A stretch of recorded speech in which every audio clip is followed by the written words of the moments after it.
Okay, so for those of you who didn't hear it, and for the benefit of those of you who are further away than over there, if we followed carefully the first aliyah, the Torah emphasizes and repeats the idea that the Israelite camp moves exclusively at the command of God.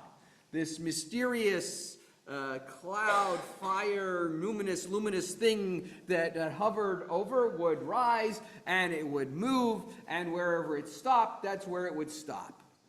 Okay? Simple, straightforward, clear. And in case it wasn't clear, it's repeated. Al pi Adonai, al pi Adonai, al pi Adonai, at the indication of God. Right? And then we get to the seventh aliyah, and Moses is talking to his father-in-law and says, stick with us. We'll be able to we'll take care of you. It'll be okay. Yeah. I don't know. My guess is Moses probably didn't sound like that. But he says to his father-in-law, stay with us, which seems fine. After all, let's keep the family together. Come with us to the promised land.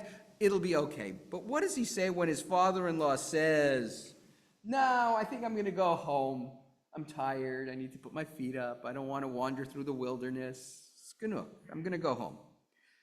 Please do not leave us, inasmuch as you know where we should camp in the wilderness and can be our guide.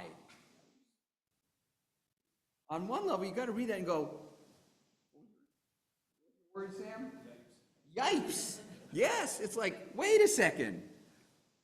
Moses, how can you be asking your father-in-law to fulfill this role when, after all, the Torah, not even that far ago, not even that long ago, the beginning of the same, in this previous chapter, emphasized who guides the Israelites through the wilderness? God. Okay. So what do we do with this?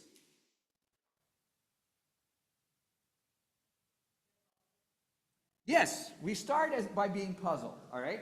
But it is this sort of puzzlement that triggers the creativity of our rabbinic ancestors. And so what do we do about this seemingly explicit contradiction?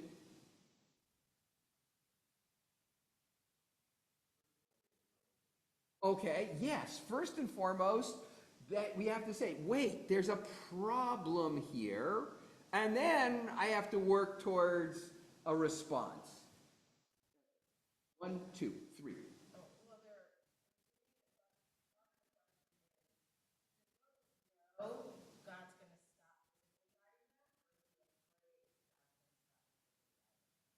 So is Moses maybe demonstrating a little bit of doubt? Or is he just trying to cover himself to make sure that yeah, okay, Martha and then Danielle. No, I'm sorry, then just Martha. There are two things. One is this may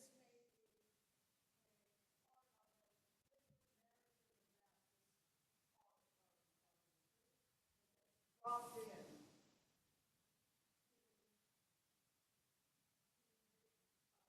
Dropped in right here. That's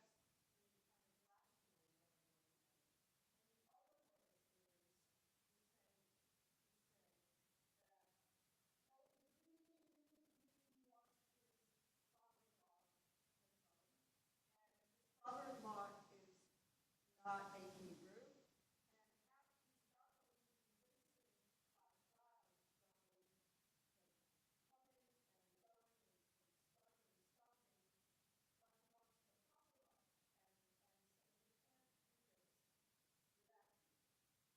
Okay, so answer one just is Martha stepping into the role of modern biblical scholar and saying, documentary hypothesis, we know that there are multiple narratives that get woven together, okay, but the response has to be then, okay, so why does the redactor, the person who weaves it together, drop this in right here when it is so obviously in conflict with what was literally said a chapter ago. Remember, the redactor gets to choose. That's the job, right? What do I include and what do I not include? Some of the stuff gets included because I'm not prepared to lose the message that comes with that. So, best example is we get essentially two versions of the story of creation, each of which have powerful lessons and messages, and the redactor's going like, oh, I can't pick one. So I'll give you both. There are other times when the redactor tries to weave together the two versions of the story, but it doesn't go so well, all right? If you want to emerge confused, read the story about the brothers selling Joseph or throwing him in the pit. That whole thing is a jumble. It is a mess, and you know, most of the time the redactor wants to be seamless. Here, every seam is visible because the story doesn't quite hold together. So we got to ask ourselves, why does the narrator do this? Right? Just to strengthen the idea that this may be an alternate strand. Anybody remember Jethro? Yitro. Okay, who was Yitro? Moses' father-in-law, who here happens to be called Chovav. Okay, different name. All right, which sort of points to, different narrative tradition where Yitro is called something else. But we're left with the question, why does the redactor choose to add it? What does it add to our story? And then Martha's second idea was he's trying to schmaltz his father-in-law. Right? I'm not sure that Reuel wasn't going to be unconvinced by the miraculous. But I think it's more, I need to find a reason to give him, to convince him to stay. I need to make him want to feel valuable and necessary so that he doesn't just leave. Also a real possibility, and maybe that even gives us a little hint as to why the redactor chooses to drop this little story in here. What would have been easy for Moshe to do in this moment? Just, I don't need you to guide me through the wilderness. I got God. Father-in-law comes and says, I'm going to go home. And Moshe could have said, you know what, come, we'll have a party, and gehen gesundheit, have a nice life. Because remember, when people parted company, they didn't get together, and they didn't, Zoom each other or FaceTime each other.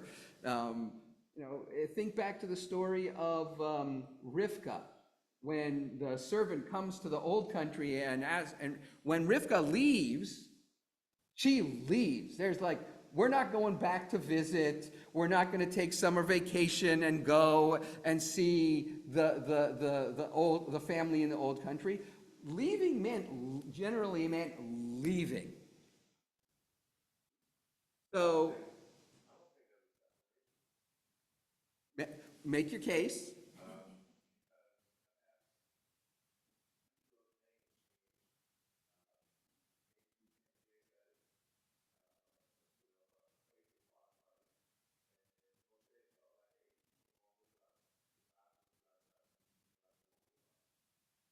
Okay, so by the way, it's very biblical commentary kind of answer. I like that.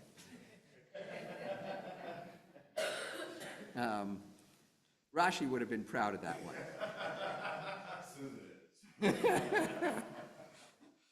An even higher authority. Okay.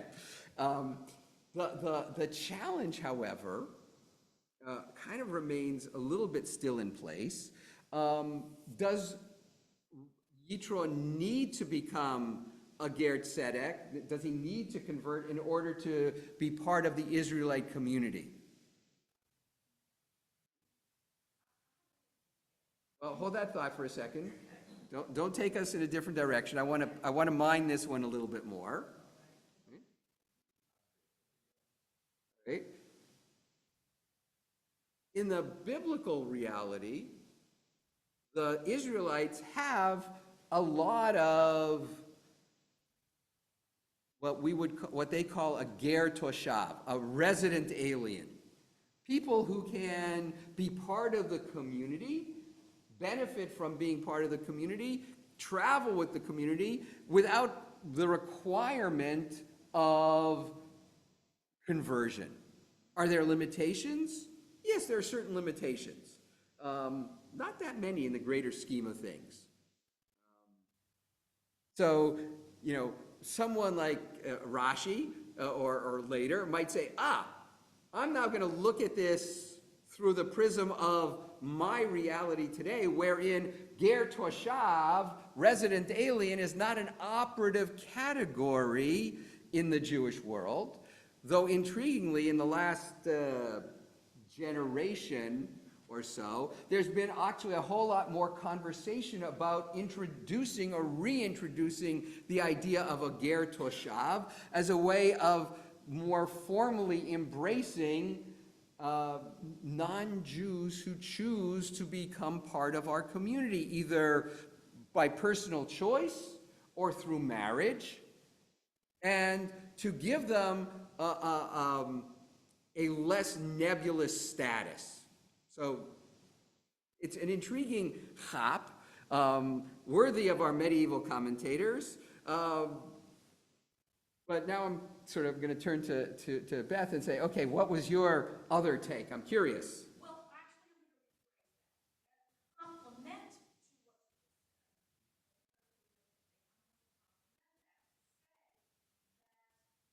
what while God and Moses had a special relationship, I also think God wants Moses to have human connection. And he really liked his father-in-law. Advice, his company, and wanting to go. And I think God is telling us, while God is important, we also need other lives. I like that a lot, especially given that what do we know about Moses? Moses actually struggles with human connections and interactions, and that his encounters with God have kind of peeled him away from much of the Jewish community. And in fact, you'll try to forget this for next year, but I remind you that the end of Parashat Beha'alot'cha talks about how Aaron and Miriam talk about Moses, and you can see the sibling tension and rivalry very, very vividly. So the idea that, the Torah is perhaps giving us here what may seem like a contradictory statement to what came before is perhaps a paradigm about how to engage with family members. And dafka, if one is blessed, and as I say, as I am, to have a wonderful father-in-law, then you really maybe should go that extra to try to find a way to make them feel comfortable in your home and wanted and welcome and necessary. Excellent. Any other thoughts, comments? No, Sam. And then I was acknowledging the person behind you.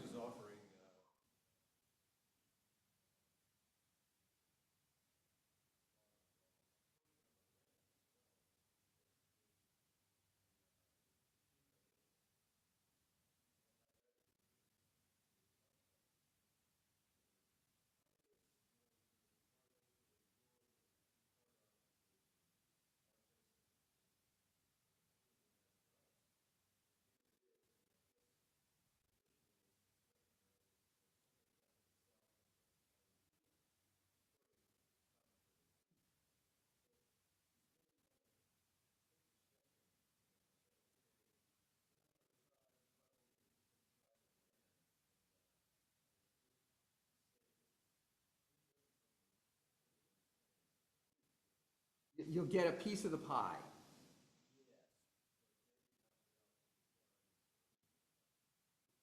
And it's especially interesting because Moshe is from what tribe? Levi, all right? What do the Levites get? Territory.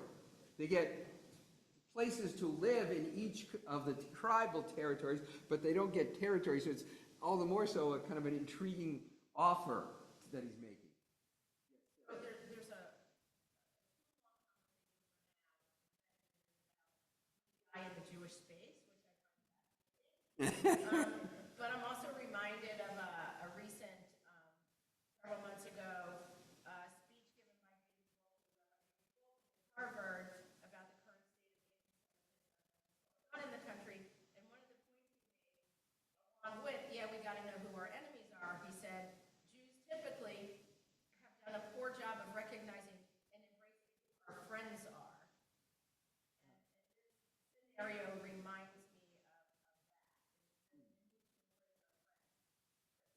Certainly true that we need to. I think if I was invited to offer a counterpoint to Rabbi Wolpe, I might say, Dafka, the problem with October 7th and post-October 7th has been the disappointment in those people who we thought were our friends. There's been crickets from far too many places where Jews have been very forceful voices. And so, yes, it is important for us to embrace those people who are our friends, but it's becoming a little challenging to figure out who they are these days. Okay, we'll save DEI for a different day. I'll invite you to turn back to your Sidurim for Chatzi Kaddish in the middle of page 184.